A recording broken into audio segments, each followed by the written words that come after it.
What is up, everybody? Welcome back to another episode of the Building Code. Special episode today. We have Brad and Tim here in office. We just got done doing a panel over lunch, so hopefully they're not too sick of me yet. How you guys doing? Great. Doing good. Perfect. Well, as always, we always like to start things off with just kind of quick intro, who you are, where you came from, how you got into construction, a little bit about your business today. So, Tim, maybe let's start with you. Yeah, so Tim Coughran, we're based out of Denver, Colorado. So my background, I started Alderview about 10 years ago. We focus on custom homes, luxury renovations, right in about the $8 to $10 million to $12 million range, depending on the year. I got a team of about 6 employees. Background came from commercial construction, so that helped a lot, coming that into residential.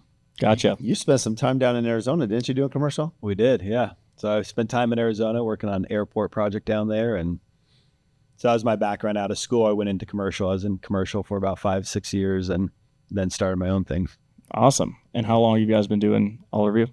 10 years. 10 years. Coming up on 10 years, yeah. Oh, okay. When's the anniversary?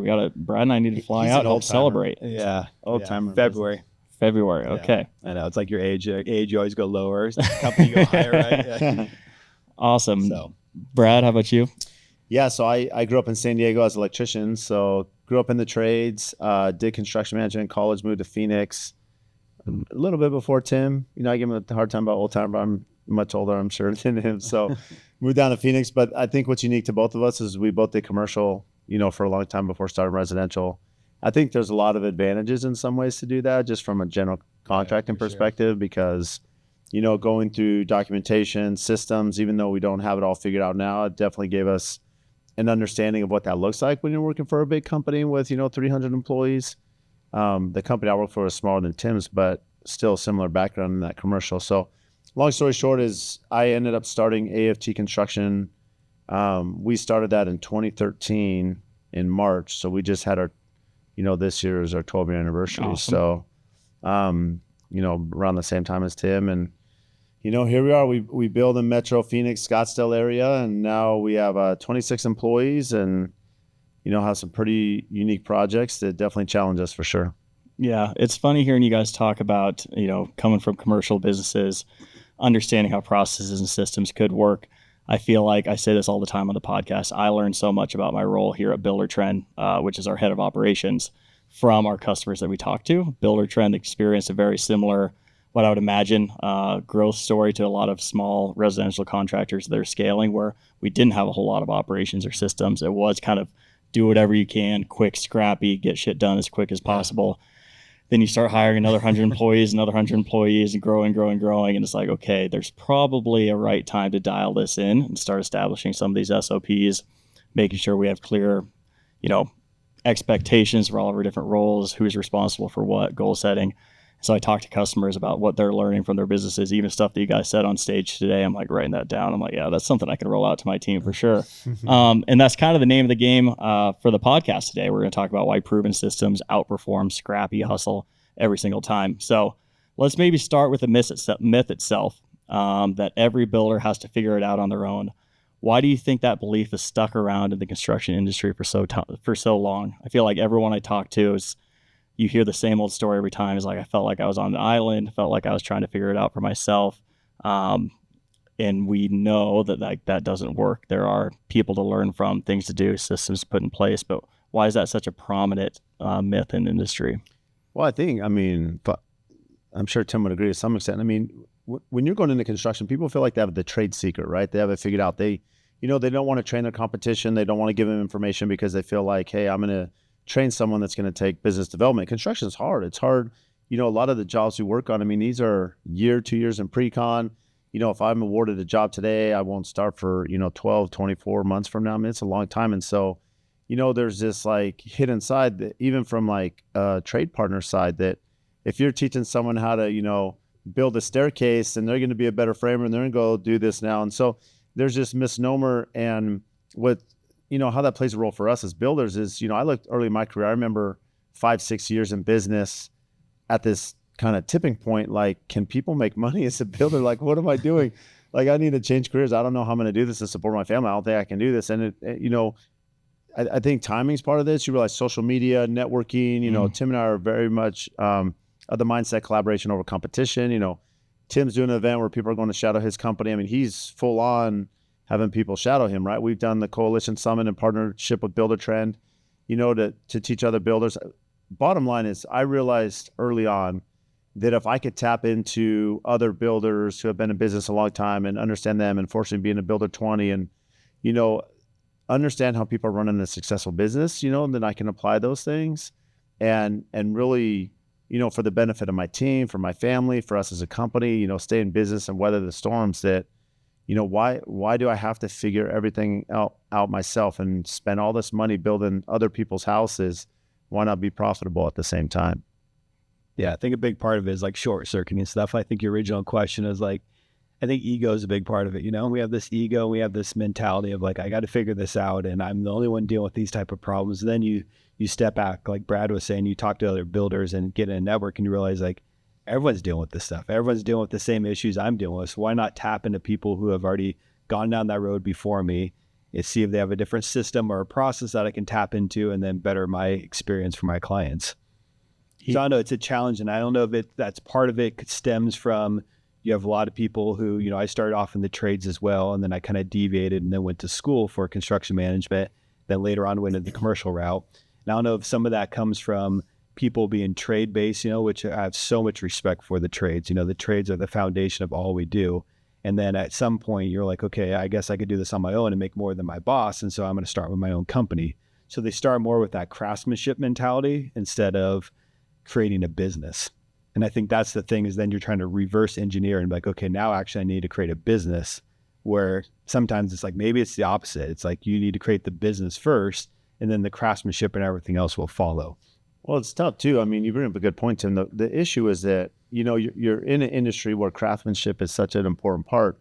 And so many people are really good at their craft, but like the business side is not taught. I mean, first and foremost, most of our education, you're not going into high school or college learning how to be an entrepreneur, run a business. So you don't have any business acumen coming in, but yet you may have a skill set and it's low barrier for entry. Yep. And then there's something about construction where you don't have, years in the industry. You don't have white hair, right? There's something about, I remember being young, even in the trades as an electrician, and like not getting the respect because I'm like this young punk kid on the job site. Like there's something to be said about weathering the years of like the industry. And so, there's all these like misnomers, there's like low barrier to entry, there's, again, the business acumen. And so there's a lot of layers to why there's, I don't want to say this myth, but why, there's probably a lack of transparency and education. And partly why we're here at Buildertrend is when you look at it, even as much as, Tim has a successful business, we're trying to run our business, our businesses are so different. The region's different. The climate's different, the building specs are different, the codes are different. And so you're working in different areas. And so many of our businesses may be similar in nature, but they don't overlap. And now you're dealing with this complexity of, are you a remodeler, or do you self-perform? Do you do cost plus, fixed, do you do, fixed price? And so you have all these variables. And that's why it is tough, because there's really no standard algorithm or process for all of us to follow. Yeah, a good point. Especially starting out too, right? I think something I've seen talking to the customers is so many of them have this entrepreneurial mindset where they like figuring stuff out. They like solving problems. They like being scrappy, right? That's what fills their bucket. And so I'm curious if you guys could speak to maybe a tipping point that happens, or that either yourself or what you've seen other, peers, where I would actually argue scrappy does work to start out. You do kind of have to, throw the kitchen sink at stuff, get jobs wherever you can, get your business up and running. Like Tim, today you spoke about the 80-20 rule, about choosing like what sort of jobs you're going to be working on. Is that tipping point something that you guys experienced of like, okay, the business is running now, how do I make it run better? Or is that something that everyone kind of organically comes across at different points in their business life cycle? Yeah, I think you definitely hit that tipping point. I mean, for me, the tipping point is once you start hiring employees and you try to grow, you realize it's one thing when you're doing it yourself and you're like, this works, it's very successful, I got a good system down, a good process down. But then when you're trying to explain that to a new employee coming on board, right, it's a totally different thing. Like you talked about with Buildertrend, the same thing. It's like at first that works, but all of a sudden try to scale it up to 100, 200 employees. And it's like, okay, this is not a good system. So for me, the tipping point was, yes, I hired my first person and he was more of a superintendent, field guy. It's like, okay, this is still working. This is still kind of working. But once I hired my first like office person, that was like a true office person, like full-time handling all of our project coordination, that's when it was a tipping point. I'm like, okay, what's in my head makes sense in my head, but explain to somebody else, it doesn't make sense. And then I was like, okay, I need to go back and really try to get what's out of my head onto paper so I could explain it. I always use like the methodology like to my employees too. I'm like, if we can't explain this process or system to a 10-year-old child, then it's too complicated. Like if it's on multiple pages and we can't explain it, and I can't simply explain what we do, if I can't explain our workflow in a couple different diagrams, then it's too complicated. And I think sometimes in construction, we build these such complex structures. And I don't care if you're remodeling a bathroom or you're building a multi-million-dollar home, they're complex. Like there's so many moving parts and pieces and the finishes and so many things you're trying to account for. It's easy to make it complicated. It's another thing to try to simplify it in such a way and be like, okay, there's 5 steps. So like in our company, we use a rule of thumb where it's like, it's 5, like 5's everything. Like you count on one hand. So like our pre-construction's like 5 steps. Our construction process is 5 steps. And it's like, we break it up into chunks of 5. So that's easy to remember. And it's like, if we're sitting cross-explained to a customer. So I like networking with other builders because you get to talk about your process. If you're doing stuff in a vacuum, it sounds so good. You're like, this sounds so good, and you're so biased in your opinions. But as soon as you start explaining it to other people or other builders, you're like, that's actually not that great. Or I like what Brad said. I mean, so much I've learned from Brad and from other builders, you incorporate it into your thing. You're like, okay, that makes sense how Brad says this, but not so much in this area because this other builder deals more in the mountains or whatever it might be. And so you kind of incorporate different parts and pieces. Yeah, but to Tim's point, I mean, you brought up, the systems and how that played a role when you were hiring, right? I mean, there came a point in my career where I just thought, you kick people off the pier. That's how I was taught. Yep. You either swim or you drown. And if you swim, then you figured it out and now you can be a contractor. But the reality is like, we just, a lot of us don't have systems or processes. And so point being is I had a trainer out of college, my first year when I was doing production, and he knows construction. I mean, he knew construction. He taught me, great mentor. And so I was fortunate to hire him, 5-6 years in business, and he lasted like 2 months. And it wasn't because he couldn't do it. It's just we had no systems operations. He came from a production company doing, 400 homes a year, but they had systems and organization. And yes, our product's different.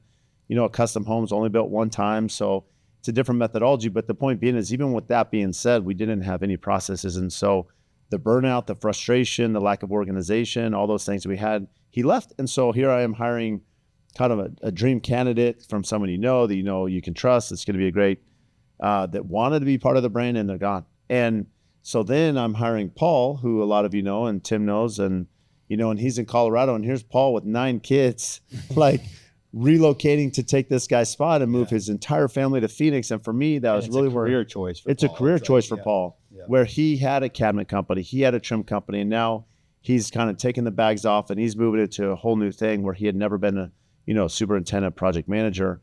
And at this point, it was like, okay, I had employees before, but I realized, this is serious now. Someone's relocating their whole family. They're changing, making a career choice. They're selling their home, selling their business. Like, we need to get our ducks in a row and get dialed in if we're going to make this work. And that really was a tipping point for me to spend time. And fortunately, Spencer comes in and he's a great system guy. And, so you start getting the core people that, you start learning and creating that SOP, and, it allows you to the growth and time and flexibility you may have now. I like what you said, Brad. I mean, I remember it was like years ago, we were in California visiting, we were at In-N-Out, and In-N-Out, we like In-N-Out as a family. I got 5 kids, we're sitting at In-N-Out, sitting at the drive-thru, and I'm watching these, 16 to 18-year-olds, and they're all like have their own task. They're all doing it. And I'm like, you have this In-N-Out, it's a newer location. So In-N-Out just started up. And I'm like, how can you have an In-N-Out where you have these kids that are in high school still, probably their first time job, a lot of them, and they're creating, my go-to is the double animal style, So I'm like, how can you create a double animal style, the same exact if it was in Arizona or in California or Colorado, and it tastes the exact same? And it comes down to a system. So for me, that was a light bulb moment where it's not that we're creating hamburgers, but we're creating a home. And I think sometimes we use the excuse well, it's custom. Everything's different. It's it's kind of a cop-out, It's there's certain things that are, it's a process and it's repeatable each time. Yes, the scope kind of changes.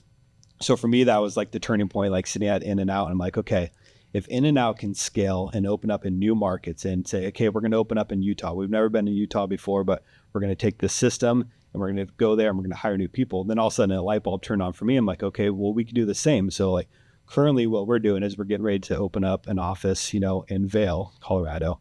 And so it's like taking a lot of the systems and we're doing a test market right now. We have a project that's in pre-con right now. And it's like, okay, let's see how good our systems actually work. Can this apply into another marketplace? Can we hire local trades, local vendors, apply our same thing, utilize some of our skill sets, and then see if it works? Coming from Hensel Phelps, company I used to work with, is that same thing. I mean, they get awarded a project out in the middle of the desert, a place they never worked before, and all of a sudden they can hire local trades, local craft, and still produce the same exact quality over and over. It's impressive. It's funny bringing up the In-N-Out because, I worked at In-N-Out in high school. Oh, did you? Nice. Yeah. You can make me a double-double. But what's funny is, you think about that. We actually we had one of the In-N-Out managers come in and speak at our production meeting about the systems organization. So it's funny that Tim picked up on the same thing we did, and we've never spoken about this till the podcast, but we did an activity in our production meeting, like how do you build a peanut butter and jelly sandwich? And Spencer created, the set of plans of how to properly do it. And then we had a plan set and a design book, right, of how to build this sandwich. And, on the plans it said it had to be on a porcelain plate, and the design book said a paper plate. And the whole point is there were all these, do you cut a diagonal, square, do you cut the crust off? And so there's all these things that differentiate. Point being is that, like an In-N-Out, how do you cook French fries? How do you clean the shake machine? Mm-hmm. Like there's a set of steps you follow. And same thing, how do you do a change order, right? What supersedes design book or architect? Well, in some cases, we don't know. That's why there's an RFI. How do you do an RFI? Request for information. We're teaching them that by the peanut butter and jelly sandwich demonstration, because then in real life, ideally, we have a set of instructions to do a change order. How do you deal with trades that aren't performing, and what's the process, to send a notification and, per our contract. And this is Tim's point, is that if you can outline them and give them a set of steps, this is what we define as processes, that you actually have stuff written down that people can just grab and follow and not be in the dark, be like, how do I do a change order? How do I do this on Buildertrend again? How do I get the QR code onto the job site? And you actually create a step-by-step that allows people to perform. And don't you think it removes fear? Like for me, it removes fear. I think in the beginning when I started, there was so much fear based in if that employee leaves me, like that superintendent has all this information knowledge. Yeah. And when he left, when we had to fire that superintendent, it was like a big hole in the organization. I was like, oh, how are we going to do this? I got to put my bags back out and get back out in the field. But then when I started creating the system, it's all of a sudden like, okay, I love all my employees. We have such a great team right now, but heaven forbid somebody gets another job or an opportunity and they move out of state. They move to Arizona and work for AFT or something like that, but then all of a sudden it's like, okay, yes, that's a huge loss, but we know the role, we know the responsibilities, we have the tasks. And now I know exactly who I'm looking for to fill that role. And all my IQ wasn't in that one individual. It was in the systems and the process. So now I can have someone else and I can put them into that organization and they can flourish within that same role. It's funny you bring that up because like there is fear as a business owner. If I lose this key person, I'm dead in the water. Like how am I going to perform? But if you have systems, like turnover is going to happen, and it's not, there's a lot of reasons why, as you mentioned, it could be relocation, it could be family circumstance. Things happen, Yep. But the reality is, the systems do give you a backbone that you can hire and really not lose a beat as someone comes in. Yeah, I think, and it's funny you guys bring this up. An analogy I heard just today was like, you don't want to slow down the river of creativity.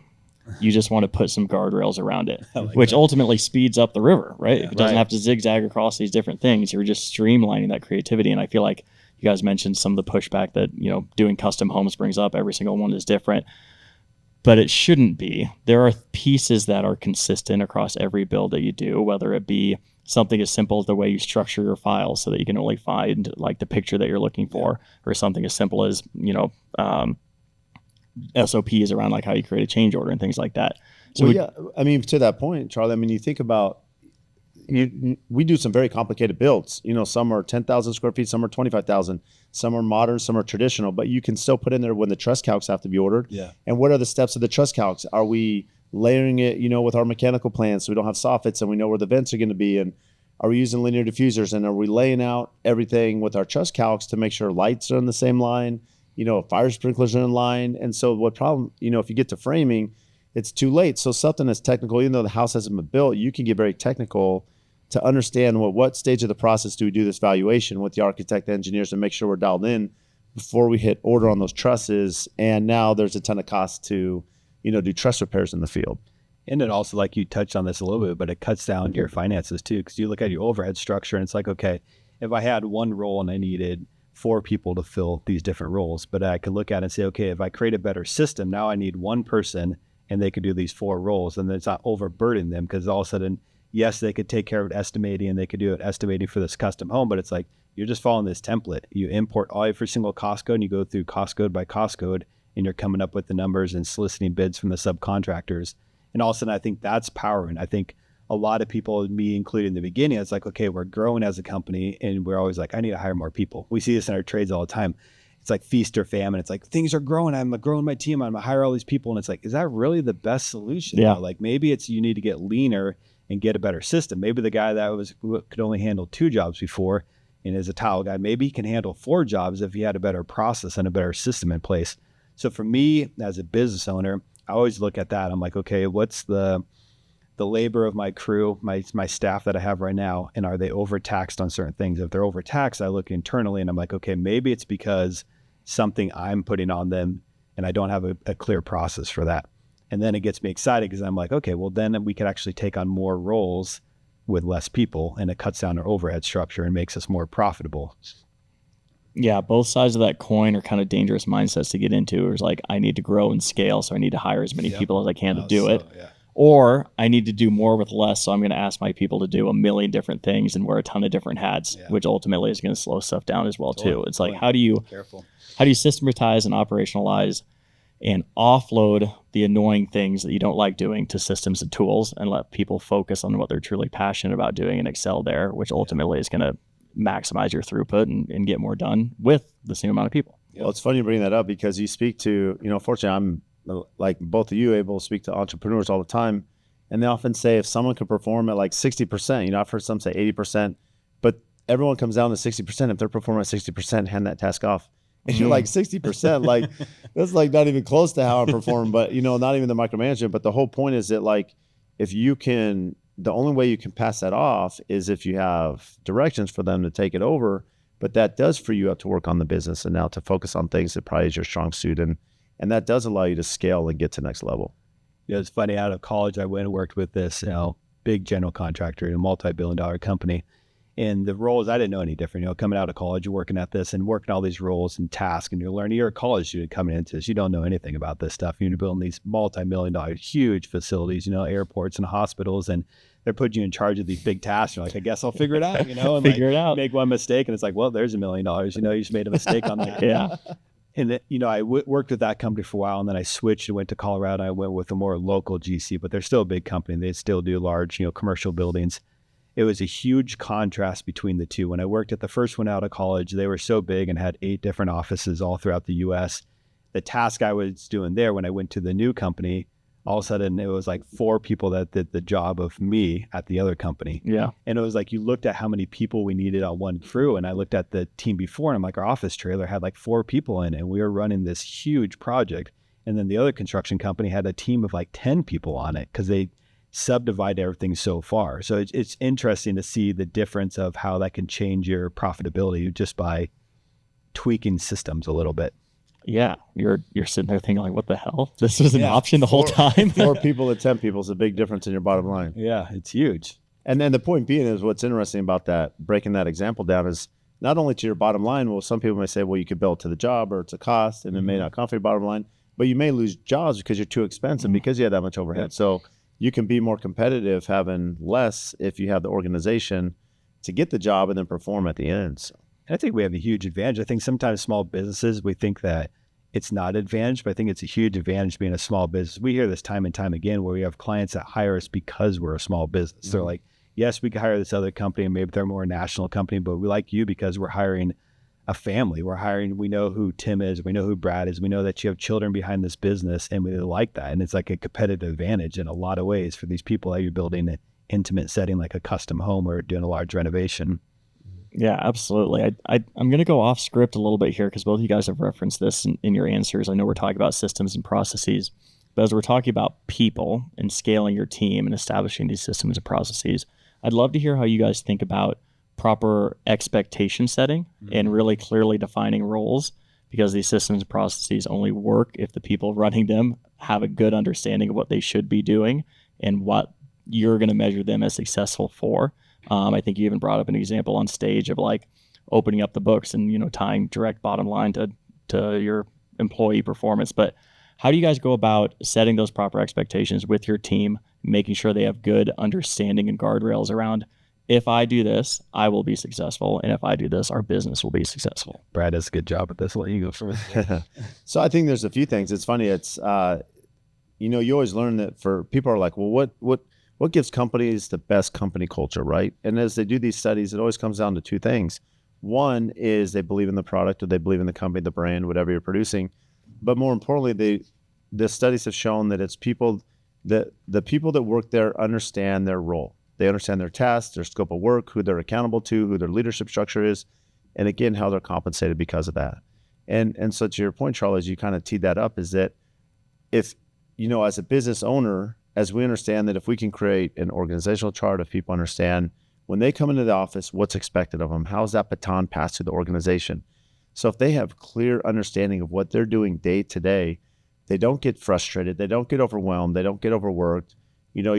A lot of what happened to me early on is I saw a lot of crossover, people doing the same work, there was no clear distinction on where that handoff is. And so it just having that delineation so that people understand, they can come in, they can perform, and then they know how financially, which I'm sure Tim will speak to, how that plays a role, at the end of the year, which at the end of the day, salary doesn't make or break retention, but it has, it's one of the most important icings of the cake, right? And so, the core of the cake is, believing in the product and having accountability and knowing what your scope of work is, but then you have these add-ons that really solidify it.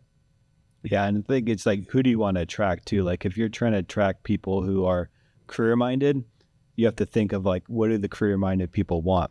So career-minded person, they're going to be like, I have people in my company who have owned businesses before. So they've been down that road before. They don't want the burden of owning a business anymore, but they like to have the autonomy. They like to have the leadership. So like a career-minded person, like for us, like they're going to want a good benefit package. Like they're going to want simple things like 401k and health insurance. I know that's scary for some builders to think I need an insurance plan. I need this. And sometimes it means like bringing more people on your team, not necessarily that you're hiring, but it's outside resources where it's like, okay, before we didn't have like a tax strategist. Like now we have a company that they are a tax strategist company. They don't just file our taxes, but they're looking at all our different businesses and they're looking at our strategy of how we're doing that. And so if you want career-minded people, you have to think that, okay, they're probably getting higher salaries at other companies. They have benefit packages at other companies. They have big goals, or they own homes, they have families, they have different things like this. They have a lifestyle that they're trying to keep up. It's different than saying, okay, I'm just going to hire someone from the trades. Nothing against that, but it's like hiring somebody that maybe that they're just looking for a job. They're like looking to get a couple more dollars an hour. And it's like, those are the people that I don't want to attract. I want to attract the people who are like moving from a different state and they want to relocate their family. And that puts a lot of pressure on me as the owner. It's like, I need to have a company that's a safety net for all of them where I could take care of these people. And, people ask me like, what do you lose sleep over? And it's like, I lose sleep over that of like, how do I keep this team intact? Because there's lives behind this team. There's families behind. There's so much invested in Alderview construction that it's like, I have to have a system. It's not a matter of like, oh, this is cool and it's the trendy or sexy thing to do. It's like, no, if there's not a system, these people will go somewhere else. And they'll go somewhere else that has a system because they're career-minded people and they need to support a family. Yeah, I think that was one of the biggest lessons I learned as kind of a young people manager is understanding what fills their bucket, like what motivates them, what makes them happy to show up for work. I thought everyone was just like built like me and, wanted to advance their career and take on the next biggest, better thing and like work long hours and make a lot of money. Like there are people that don't want that. One of the highest performers on my team, I'm constantly trying to like move her into leadership roles. And she's like, I don't want to do that. I like what I do right now. I'm really, really good at what I do right now. I'm able to log on at 8 and log off at 5.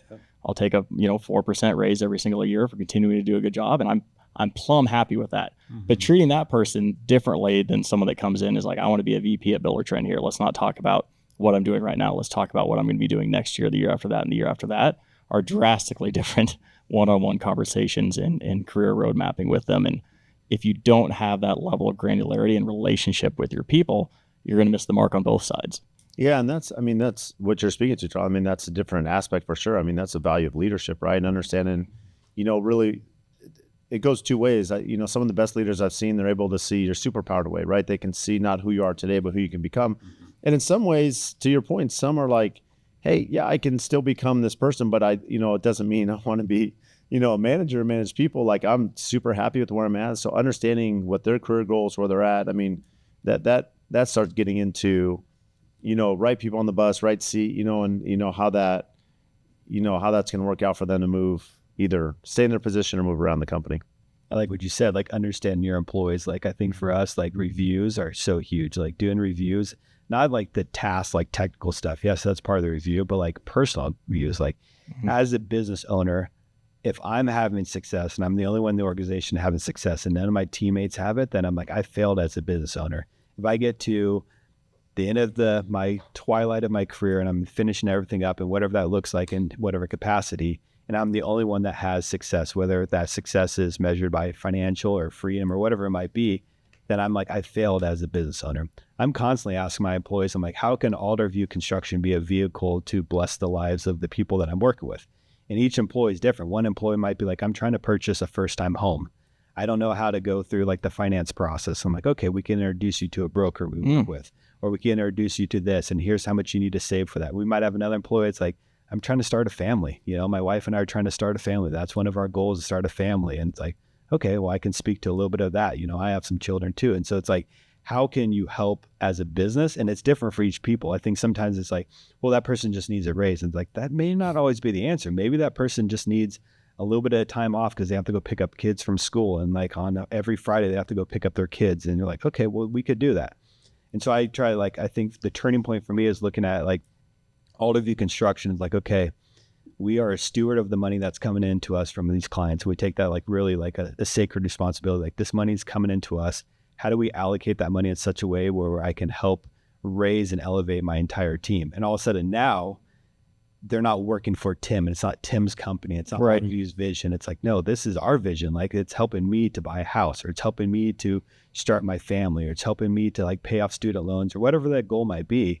And I think that's where it gets exciting as a business owner, because then you're like, okay, now I want to go seek out those jobs that are the 20% jobs that are driving the revenue. And it's like, because I know I can bring on more people to my team, or I can elevate that one person. That's where it gets exciting. Then it changes from like this survival mode of like, okay, money in, money out, money in, money out. And all of a sudden you're like, this is actually a vehicle to like change people's lives, which is powerful. Yeah, 100%. We're going to have you guys back on and do a full hour on just this topic to get us back on track. I apologize for taking us down that avenue, but this is so good. I really appreciate your guys' insight. Yeah, so am I. This is awesome stuff. Talking a bit more about kind of systemized processes and workflows. You guys have both used Buildertrend and Subcapacity before. Talk to me a little bit about how digital workflows have supported your ability to scale and streamline a lot of the processes that you're doing inside your business. Yeah, specifically the Buildertrend, something, for us, the QR codes, that was so huge that Buildertrend did. We started that a while back, and, for us, these projects we're doing are very complicated, working through all these design details. So the ability now where we can have much better control. We have some projects with 100 change orders. So when you're trying to manage that, like on paper in the field, or like electronically sending a Google link or a Dropbox, or no one looks at it. They don't click on them. I could barely get some of my trade partners to open their email, like they're not going to open up a link with Dropbox. But if you can, have a QR code in the field that's there and it's linked back to all of our documents in Buildertrend. And then when those 100 change orders happen, we just go online ourselves and we update the pages. It automatically syncs. It's tied into the QR code. That's, the to-do lists are huge because that gives tasks for our, our customers, for our designers, architects, our team internally. Those on the day-to-day, you're dealing with the constant punch lists and changes and QC. And so, the digital age, that's a huge benefit, especially, for us, we've had 4 projects over 20,000 square feet. So, it's monstrous the amount of detail in these homes. And if you don't have a way to track that, it's just, I don't know how we would have done it, 10 years ago. So, it's nice to have some of those features now with, Buildertrend. Yeah. As the company, like my company, continues to grow, it's so much of the day-to-day tasks that I'm not part of anymore, but I still want to have a pulse of what's going on in the company. So like if a homeowner calls me, I want to be able to understand and pick up within a moment's notice. If I get a text message that says, hey, Tim, are you available for a call in 10 minutes? I want to be able to have resources I can jump to real quick without this elaborate like conversation with an employee. I can pull up. So for us, like pulling up the PO system, if I have a call with a subcontractor, I need to kind of weigh in on the decision that's makes. And if maybe we're firing a subcontractor on a job that's not performing, I want to have those key indicators that I can just go quickly pull and be able to make decisions quickly. And so as an owner, yes, I'm not there with the inspector anymore, as we're going through a walkthrough, and I'm not there for the permit process, or I'm not there scheduling like the dumpster delivery, and I'm not there for the truss delivery, but I still want to have a pulse of what's going on. I want to understand. I don't want to be the type of owner that's so detached from my business that I have no idea what's going on. And so for metrics for us, like the daily logs is a huge thing. Like our daily logs, for me, there's power of being able to be here in Omaha and on a break, pull up a daily log and be like, oh, cool, they got the wallpaper installed because I know the furniture is getting installed tomorrow, like literally on a job. And it's like, cool, I can be at ease. I could sit at this podcast and be at ease because I know that wallpaper got installed in the dining room, and I know that dining room table is going to come in, and it's great. And so I like having things like that where you're able to still have the pulse on it, but you don't have to micromanage your team. So like daily logs is a great example. The PO system is a great example. The schedule is another great example. And you could use these metrics to really gauge the health of a project without having to like spend hours and hours digging into a project or being on site. I could be anywhere in the country or the world for that matter and look at it and be like, okay, something's going on this job. There's an issue here. And I kind of have an idea what's going on. So then when I get that surprise call from the homeowner, I'm like, okay, I know what this is about. Like, I know what's going on here. Yeah, it allows you to be much more proactive and ahead of the game as opposed to constantly reactive. Question, search for a while, ask a ton of people, answer, and just stuck in this cycle of constantly looking for things, I feel like, and just having that at your fingertips here. All of this is actually a good segue to our next kind of segment here, which is kind of Buildertrend updates. So something recently that we rolled out as you guys are talking through expectations and processes and setting up these guardrails. It's actually something that Buildertrend internally took a page out of your guys' book and tried to establish for how we onboard new clients. It used to be very choose your own adventure-esque. Customers would sign up for Buildertrend because they were really, really excited about daily logs, or they're really, really excited about purchase orders. We'd say, okay, you're excited about this. This is how you use it. You're good to go, right? The true value of Buildertrend comes with the interconnectivity of all that and understanding how everything ties together and connects back and being able to link out to certain change orders from something else. And so it's kind of similar to, like, I'm sure as you guys are going through like the pre-construction, like scoping phase with your clients, they may be super, super excited about like, oh, what paint color am I going to put up here?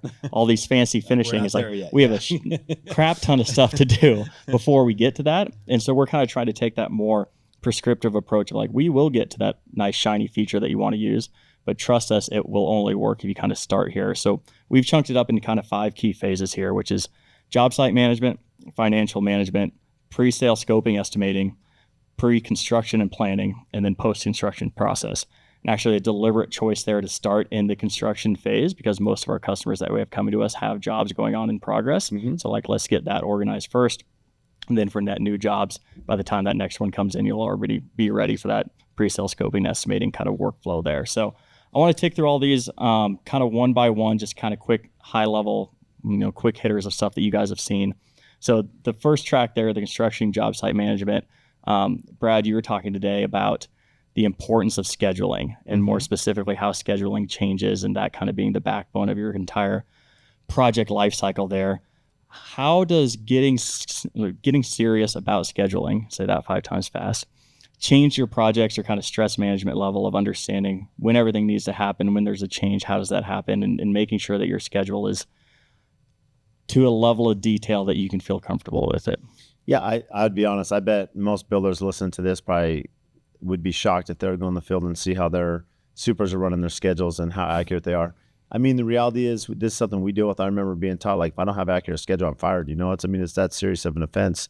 And it's something that we've struggled with for many years, to be honest. Like, whether it's the technical side of building the schedule, whether it's, in some cases, we as GCs are building the schedule without input of our subs or trade partners, and they can't even live by it. We create a schedule, looks great on paper, but the reality of the field conditions are they can't perform in that order or sequence, or, there's things missing. And so when you look at scheduling, job site management, it is essential to have a schedule to be successful. You just can't. You can't be profitable. You can't be successful without one.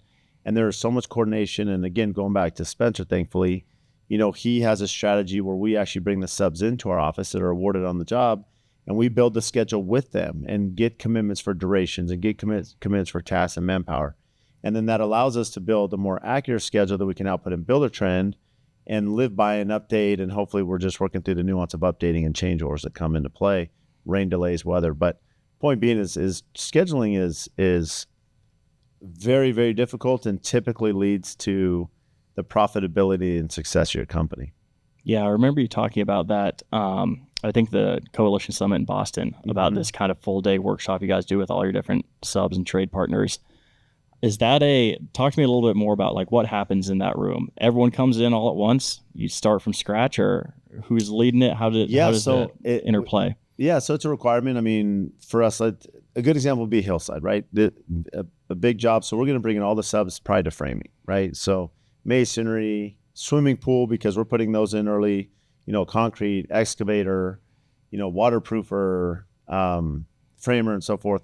And so point being is that we require that the owner of the company, or maybe it's their number two, who's in charge of the company, is present at that meeting.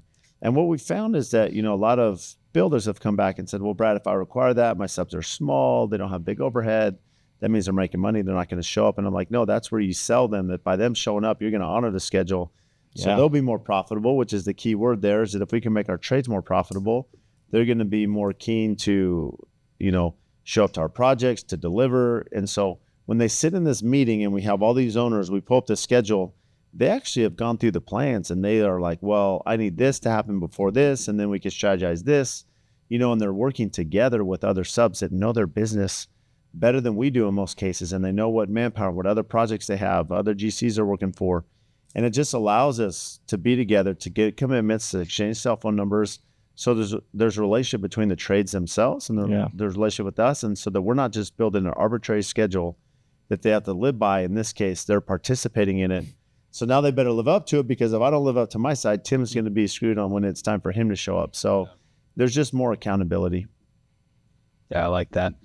It's like, for me, it's that roadmap, like a little bit ago, we had the opportunity, like with Sierra Pacific, a partner that we partner with, but we had an opportunity to fly out to their facility out there. And I was talking to the pilots ahead of the flight, and I was asking them about that. And I was asking about their flight plan that they go through and their checklist that they go through on the flight plan. And it's interesting because they're like, oh yeah, we study this the night before. We study our flight plan, even though we've done the same course over and over. We fly this path back and forth from Reading to Denver and from Denver to Reading every single time. But we always studied the flight plan. And it's like that same thing with construction. Like your schedule becomes like your flight plan beforehand. Like I love what Brad was saying, though. What he does is like you're laying out the flight plan for everyone. Like none of us would just hop in a car without like pulling up the maps on our phone and going to a destination. Like, well, I'm just going to start driving and like hopefully this road gets to where I need to go. It's like you're going to have a flight plan. You're going to have a roadmap. You're going to plug it into your phone. But then in construction, like we're doing these projects that are multi-million. Like how many projects, I think we would be shocked of how many builders go out there, and me included, I've done it too. Before we go out there without this like detailed plan. We're like, yep, just going to go at it. We're going to start like scraping the old house, and we're just going to go at it, and we'll figure it out as we go. And then all of a sudden you're like, how like risky and dangerous that is. And like, we don't really like think of like the risk. I think we're such like cowboys sometimes that we just like go at it, and we don't realize like the risk that we're taking on without having a roadmap. And so for me, the schedule becomes that roadmap. All of a sudden, like the whole team has that flight plan ahead of time. It's like, we are trying to get to Reading, California, or whatever it is. We're trying to get to the finish line of a closed out project that feels good for the client to move in and the move out date. And here's the path of how we get there. And if we have bumps along the road, we hit turbulence, or we have to deviate our flight course. And that's the other thing, talking with the pilots, like we have alternate routes. Like if something comes up, air traffic control will reroute us a different path, but ultimately we'll end up in the same thing. And it's that same thing on a construction thing. If you don't have a schedule, you're flying blind on that job. Like you have no idea what the path is. You have no idea if you're up or down, you're on left or right. And all of a sudden you get to the end and you're like, we're not even in Reading. Like we're in Los Angeles. Like we're not even close to where we need to be. And that's just such a perfect example of our point earlier of templating the custom, right? That workshop you have with all your subs probably looks different for every single job, but you still conduct it the same way every single time, right? And like just constantly having those guardrails to make sure that we're doing things the same way to facilitate the customizability that's going to come with each and every project. Moving on to track 2, construction financial management here. One What's one financial process you used to overlook, and what happened when you systematized it? I'd say for me, I talked about this earlier, would be the PO system. Before, is like trying to track that stuff on Excel and trying to like, okay, I signed up a subcontractor. We're going to enter the contract value into Excel, and I'm just going to track each invoice that comes in and try to hope that my formula is right and everything's correct and I don't miss something on the bottom line. Once we switched over, which was not an easy thing to do, like to switch over, we did this, 5 years ago, switch everything over to like a PO system.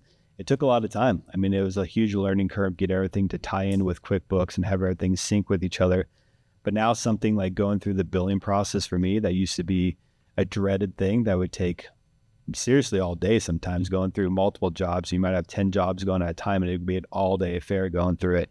Now we've cut that down where honestly our billing calls that we have is an hour like max. Sometimes they're 45 minutes and we can go through all the same amount of jobs in that short period of time because we have stuff like PO system where we quickly pull up and say, where are we at on that subcontract? Okay, where's the accounts receivable? How are we charging the owner for that? And tie it back and forth.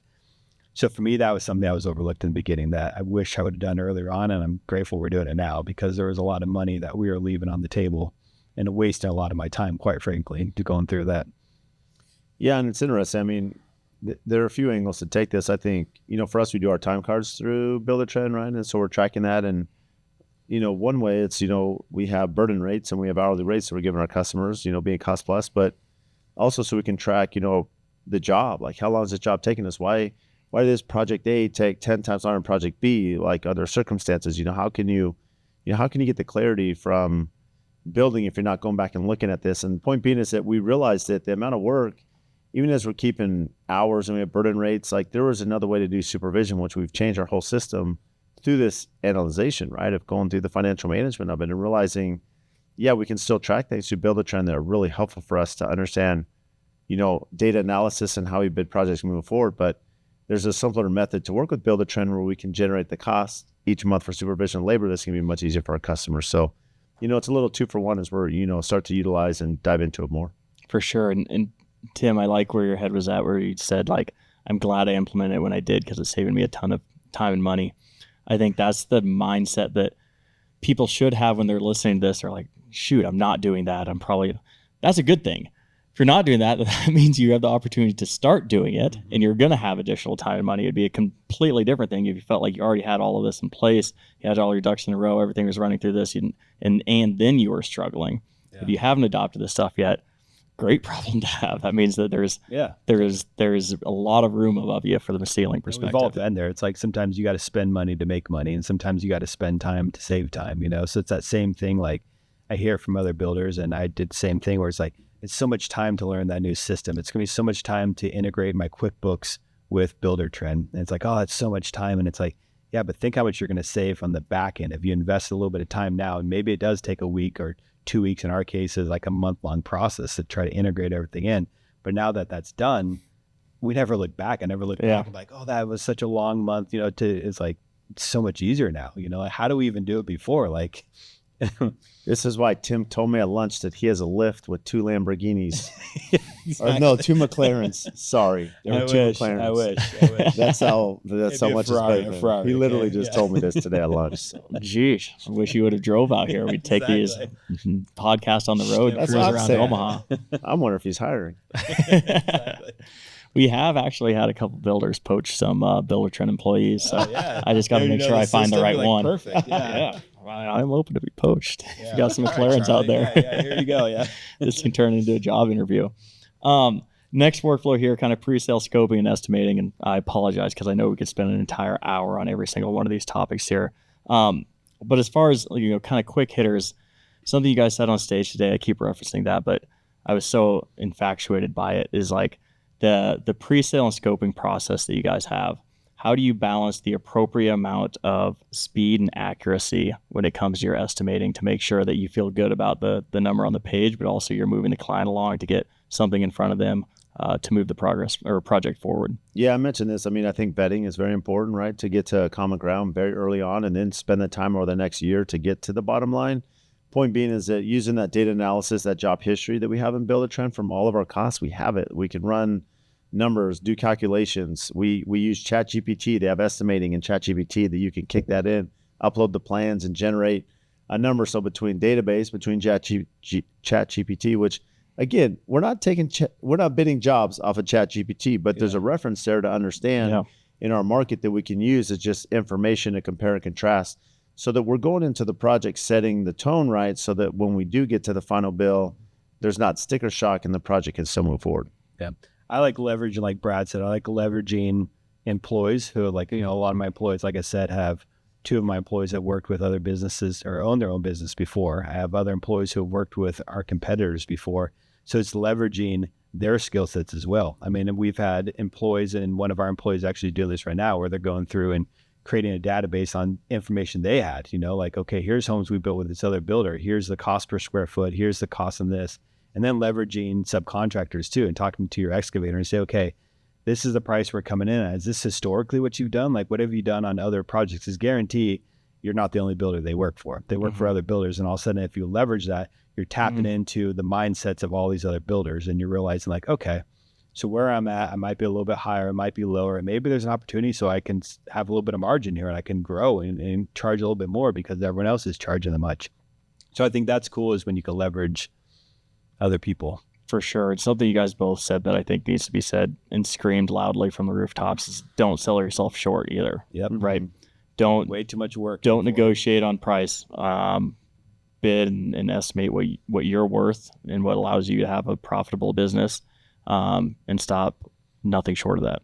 Yeah. We're getting close to time, so I'm going to skip close to the kind of post-construction phase here. What's your guys' philosophy on closing out jobs and supporting clients after move-in? Yeah, I think this one is something that's evolved. We found, again, going back to scheduling and Buildertrend and how we're managing the punch list and value, there's always this drop-off per se. And, fortunately, the way commercial does it, like for Tim and I in the past, is that when you have a final punch list, we assign a value to those punch items. And that value allows us to get the final payment from the customer, right? So say there's 10 punch items and the client owes us $100,000. They could probably pay us $85,000. They hold, so we assign a value 150% of that item. Of all these line items, we create that 150% value. That's the holdback, and then we get paid when that's done. And so that way the client's not holding a huge number on us. They can pay us, and then they have some protection. And furthermore, we've learned that, our closing date is based on 30 days after C of O. So we get C of O, client can't move in with 30 days of C of O. That allows us 30 days to work on the punch list that we've walked through with them at C of O. It allows us to get the swimming pool filled up, automation done in the house, and programming done, final touch-ups done, get furniture in, get photography done, so the client's actually moving into a finished home. So it just allows a clean transition for the client, and it just allows us to be successful in that post-construction market. I'm going to deviate a little bit on this question from the financial aspect, because I think all that's super important, and Brad touched on it, so I don't think we need to touch on more, but we're in the process right now of like focusing on like the customer experience. Like, this is the last touch point you're going to have with that client. And so we focused recently on the branding, like what's the last branding element they have, like simple things of like, okay, how do we deliver all the remote controls to the fireplaces, to the TVs, to the garage door openers. And so we have now a branded bag, and it's a bag that has our logo on it, and all the stuff goes into that bag. We have a keychain that's branded keychain that it's like all their keys are now on a keychain that says Alderview Construction. We literally hand them the keys on a keychain.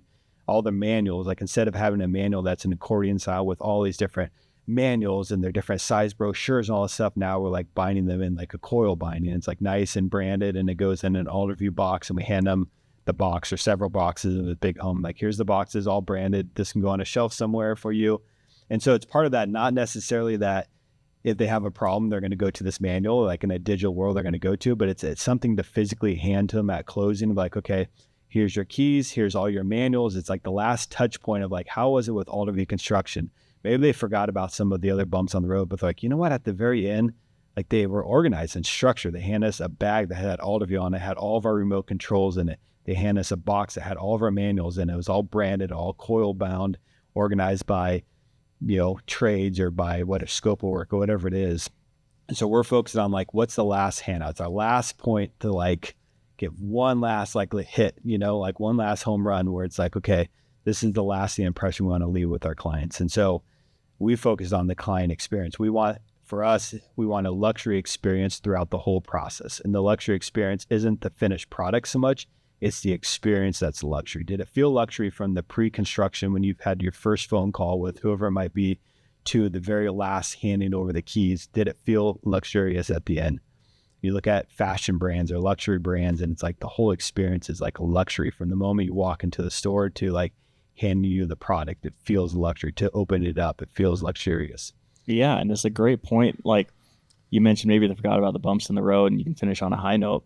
Maybe they forgot about how awesome the last year was, and now they're pissed off because they just moved in and they can't turn on their TV. Totally. Right? You can't fumble the bag or fumble the ball on the 1 yard line. And I'd say that's a super often overlooked part that I definitely haven't thought about before, but I could see that going a long way from a brand recognition, referral, client experience standpoint. Seeing that idea, like I love to say I take credit for that, but that came from an employee. It came from an employee sitting out looking at a process and say, this is our closeout process. And one of our employees, being a female and looking at it from a different angle, she's like, it's kind of messy. Like as a female, if you're handed all this stuff and you don't know what to do with it, and it's like you're getting a manual and has like food stains on it from the job site, all this stuff. Like it just looks tacky. And I'm like, I guess I never really thought of it from that perspective. And it was her idea. So letting her run with it, I'm like, well, come up with the idea. Let's like brand this and let's come up with it. So I think it's cool when you can empower people and then it affects the whole business, right? Absolutely. We're getting close to time here. A couple more quick hitter segments we're trying out here. So this is a brand new segment, Rapid Fire Construction Edition. Rapid fire questions, short answers. First one, what's your go-to job site snack? Chomps.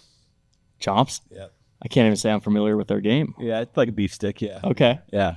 Brad, how about you? It's funny. I always have chomps too. Like, and I don't want to use this answer, so I'll do something different. From a junk food, I'll say a good bag of chips, like cheddar and sour cream or something. I mean, I'm going home and ordering some Chomps right now. Sponsored by Chomps. Let's see if we can get a sponsorship with a building code Costco, here. Yep. Most used emoji when texting your team. Mine would be the winking, tongue out smile emoji. Love that. Because it gets so serious sometimes, and that's one where you have like a crucial thing, and then you put that at the end, and then people are like, is he joking? Is he serious? Like, you have a conversation with an employee, and you might be like, where is this at? And then you like put that at the end, it softens a little bit, Love that. I like the kiss face, then it really throws them off. There you go. Absolutely. Keep people on their toes. Worst construction trend you've seen lately? Oh my gosh. For me, it would be that AI is going to solve all of our problems. Like AI is incredible, but like we forget the face-to-face. Like sometimes like just picking up a phone call or meeting someone face-to-face and talking through a problem like is going to solve it. And like AI, we think it's going to change everything, but I'm like, it helps tremendously. We use it every single day, but I'm like, man, it is not going to solve some of these like core fundamental like issues that we have. Yeah, to Tim's point, I think there's just a lot of things that pull us away from the day-to-day, and like, you still have to focus on, what's important. Yeah, we say internally around Buildertrend, there's a lot of AI fluff out there right now. There is. When we got Sarah on stage, you could have asked her how many times someone asked, what are we doing with AI and the product here? It's like some things, useful things, but ignore a lot of the fluff. The older generation always would call it like a briefcase builder, There's a briefcase builder. Now it's like the AI builder. There's those who are like the AI builders, I'm like. Love that. Favorite tool you cannot live without? Phone. Yeah, my smartphone, there's no way. Mine would be, I used to love mine. I'm going to go with laser level. Love that. Nice. Laser level, yeah. It's got to be precise. I like it. Last one, most satisfying part of a finished build? I think when, we're fortunate to have dinner with the client after, which has happened. That's, when they invite you back and you're there with the family and you see them enjoying it, I mean, that's the best part of the deal. Mine would be a referral. Getting a referral from a client and like the ultimate testimony to helping it. Like we just got that one on a job, like a text message from a client. I'm like, you could have said anything else, but like that was like, okay, that's all I needed, Love that. As we get ready to wrap up here, we do have a listener question. I think this will probably be our last one, but I think it's really timely to kind of close things out. How do I get buy-in from my team when rolling out new systems? I think the biggest thing is seeing the value, right? The time savings or maybe effectiveness of it. So, if we can strategize to show them what that new system is, a new operation, new software, Buildertrend, feature, whatever it is, when they see how it benefits them personally, then they'll buy in for sure. Yeah, mine would be having them help create the system. Similar to like what Brad said about the scheduling. If you have them help create the scheduler, then they're buying like it's their process. It's not Tim's process. Like you created it. Yeah. And this is how it's going to make your life easier. Yep. Not here's something net new that you have to do that's going to make your life harder. Let's collaborate on this together. What do you need to be successful? And make sure that you're successful, I'm successful, everyone's happy. Winky face. Yeah, exactly. Yeah. Tongue out. Yeah. Tim. Blow a kiss. Exactly. Tim, Brad, thank you guys so much for joining me today. Really, It's been a pleasure. really appreciate it. I'm sure our listeners do too, but like I mentioned several times, like I get so much personally out of these interviews. It's like free college courses to me having the opportunity to talk to people like you. So appreciate the time. Awesome seeing you out in Omaha. You'll be back for I'll be back. Contractor Coalition right around the corner. We'll be here, so we'll be coming back. Perfect. Thank you guys very much. For our listeners out there, as always, make sure to like, review, subscribe, email us at podcast@buildertrend.com if you want your listener question featured in our next segment. Otherwise, until next time, peace.